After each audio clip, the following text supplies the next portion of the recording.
अनुगोल police havildar Sumitra Vishwal इस्तीफा दाबी प्रसंग में आज एसपी कार्यालय घेरी बीजेडी। अनुगोल जिला बीजेडी तरफ घटनार प्रतिवाद और सुमित्रा को न्याय देवा दाबी रे आज विक्षोभ प्रदर्शन कर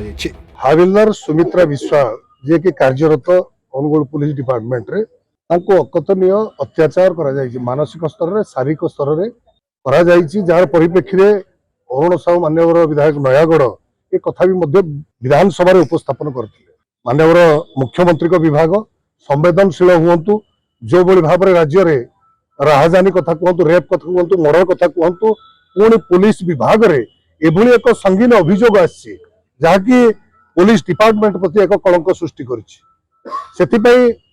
सुमित्रा विश्वाल हाबिलदार जी अच्छा अनुगुल जिला पुलिस डिपार्टमेंट रे से अभियोग करते आज पर्यंत सुपरिटेडेंट ऑफ पुलिस अनुगुल कौन प्रकार कार्यानुष्ठान न नवा अत्यंत दुर्भाग्यर कथा। ये परिप्रेक्षी विजु जनता दल अनुगुल जिला एवं विजु जनता दल महिला उभय आज एक रैली माध्यम सुपरिटेडेंट ऑफ पुलिस अनुगुल को अवगत करने जे अतिशीघ्र से दुई जन व्यक्ति दृढ़ कार्यानुष्ठान जदि ग्रहण करा जाए ताले निश्चित भाव में महिला को सम्मान माँ को सम्मान ताहले आम जापर। आज राजीव पंडा सहित जी आम अच्छा एडिशनल एसपी सहित आम दाबी पत्र देचु जे अतिशीघ्र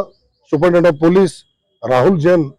ऊपर दृढ़ कार्यानुष्ठान ग्रहण करने नचेत आगामी दिन में समग्र अनुगुल जिला विजु जनता दल परिवार राजरास्ता को ओह्लैवा सहित लोक मान सचेतन करने सहित आगामी दिन में